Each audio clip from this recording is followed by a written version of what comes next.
আমরায় Radisson গার্মেন্টসের GM আলাউদ্দিনের অপসারণের দাবিতে শ্রমিকদের সড়ক অবরোধ ও বিক্ষোভ। শাইনি চুলে এখন হবে সব হেয়ারস্টাইল। সিল্কোর দ্বিগুণ শাইনি চুল প্রতিদিন। ঢাকার ধামরাই উপজেলায় রেডিসন ক্যাজুয়াল এয়ার লিমিটেড এর শ্রমিকরা নবনিযুক্ত জেনারেল ম্যানেজার জিএম মোহাম্মদ আলাউদ্দিনের অপসারণের দাবিতে বিক্ষোভ করেছে। বুধবার 23 এপ্রিল দুপুরে উপজেলার সুতিপাড়া বাস স্ট্যান্ড সংলগ্ন রেডিসন গার্মেন্টসের সামনে ঢাকা আরিচা মহাসড়ক অবরোধ করে এই কর্মসূচি পালন করেন শ্রমিকরা। শ্রমিকদের এই সড়ক অবরোধে ঢাকা আরিচা মহাসড়কে উভয় পাশে প্রায় 10 কিলোমিটার দীর্ঘ যানজট সৃষ্টি হয়। পরে পুলিশ এসে পরিস্থিতি নিয়ন্ত্রণে আনে এবং দাবি আদায়ের আশ্বাস দিলে শ্রমিকরা বিক্ষোভ থেকে সরে আসেন।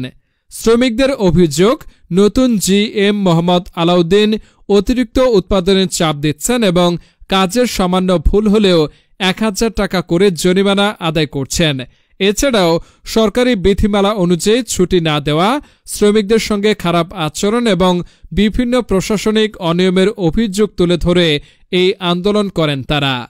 বিক্ষোভকারী শ্রমিকদের দাবি, এসব অনিয়ম বন্ধ করে কারখানায় সুষ্ঠু পরিবেশ নিশ্চিত না করা হলে তারা আবারও আন্দোলনে নামবেন।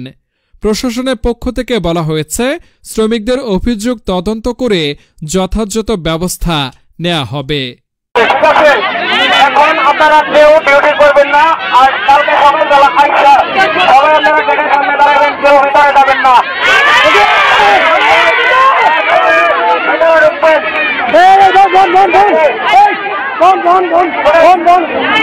বন্ধ